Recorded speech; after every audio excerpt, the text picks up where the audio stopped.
দুনিয়াতে এত তেলের সংকট পড়ছে, তারপরেও আমার এই পাপি মন বাইকে চড়ে পুরা পিলখানা ঘুরতে ইচ্ছা করে। আসলে পিলখানাটা এত সুন্দর যে সত্য সত্য নিজে চোখে না দেখলে কেউ বিশ্বাস করবে না। এখানকার পাখি, ফুল, গাছগাছালি, কোয়ার্টার, রাস্তা সব কিছুই যেন এক অনন্য সৃষ্টি।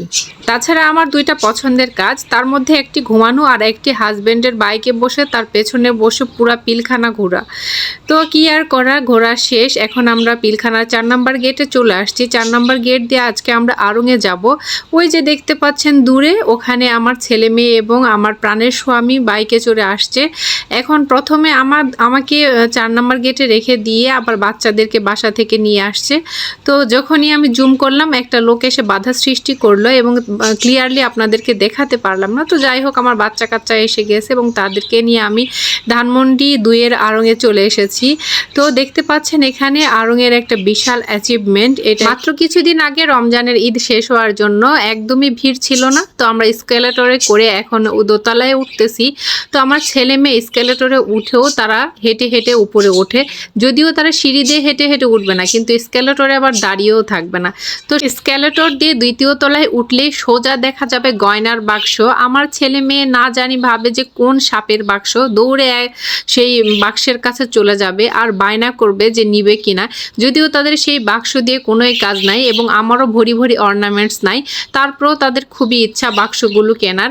আমরা এখন চলে এসেছি যে বাচ্চা কাচ্চার সেকশনে, অর্থাৎ বাচ্চা কাচ্চার পোশাকের সেকশনে। এখন এসে আমি বৈশাখীর ড্রেসগুলো দেখতেছি। আড়ংয়ে এবার বৈশাখীর অনেক সুন্দর সুন্দর কালেকশন এসেছে বাচ্চাদের। তো এখানে প্রথমে এসেছিলাম মেয়েকে বৈশাখীর জামা কিনে দেওয়ার জন্য। তো এখানে কয়েকটা ড্রেস আমি দেখতেছি। এই শার্টটা খুব ভালো লেগেছে, এটার সাথে প্যান্ট ছিল আর একটা ওড়না ছিল এবং শার্ট টাইপের ছিল। এটার প্রাইস ছিল মেবি 1600 টাকা।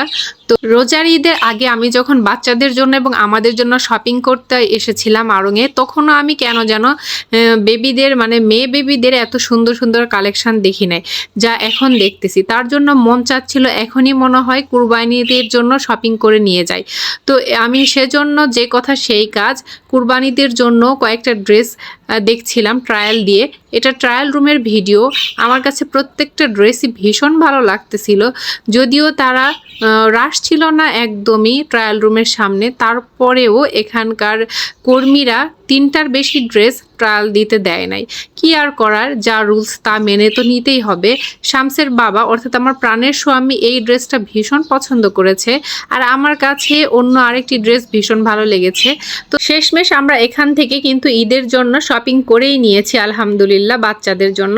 তো এখনও শামসের ড্রেস কেনা হয়নি, জাস্ট জেসির ড্রেস কেনা হয়েছে, মানে এখনও পেমেন্ট করি নাই। তো যাই হোক, আমরা এখানে ডিম সিদ্ধ খাচ্ছি কারণ আমরা রোজা ছিলাম। যে সাক্ষী রোজাগুলো থাকতে হয় সেই সাক্ষী রোজাগুলো ছিলাম। বাসা থেকে জাস্ট একটা করে ডিম সিদ্ধ নিয়ে এসেছিলাম। তো এখানে আমার ছেলের এই টি শার্টটা ভীষণ পছন্দ হয়েছে। সে বলতেছিল এইবারই জীবনের প্রথম তার পছন্দ মতো একটা টি শার্ট আড়ংয়ে উঠেছে। আর এখানে আমি শার্টগুলো আমি না আমার হাজব্যান্ড শার্টগুলো সিরিয়াল করে রেখেছিল যে কোন শার্টটা ভালো লাগতেছে। তারপরে শামসের যা পছন্দ হয় আমাদের তা পছন্দ হয় না, আর আমাদের যা পছন্দ হয় তা হচ্ছে শামসের পছন্দ হয় না। বেশ কয়েকটা ড্রেস মানে শামসের শার্ট টি শার্ট নিয়ে ট্রায়াল রুমে এসেছি। এই ট্রায়াল রুমের সামনে কেউই ছিল না, তো তার জন্য ইচ্ছা মতো ট্রায়াল দিতে পেরেছি। তো এখান থেকেও শামসের জন্য 2টা ড্রেস কেনা হয়েছে, একটা বৈশাখীর জন্য এবং একটা কুরবানিদের জন্য আলহামদুলিল্লাহ। এইদিকে তাদের বাবা পেমেন্ট করছে আর এইদিকে আমি আমার ছানাপোনাদের সাথে ছানাপোনা হয়ে গিয়েছি। এখানে এসে বিভিন্ন রকম ডল দেখতেছি। ডলগুলো এত ভালো লাগে, খুব নেওয়ার ইচ্ছা হয়। যেহেতু ইসলামে ডল ঘরে না রাখাই উত্তম। বাচ্চা কাচ্চা আমার বড় হয়ে গিয়েছে, খেলার জন্য তো আর সেভাবে তারা সময় দিতে পারে না, তাই আর কোনো ডলই নিলাম না। আর এখানে আমি এখন টাটা করে দিচ্ছি। ও না না, আরও কিছুক্ষণ বাকি আছে।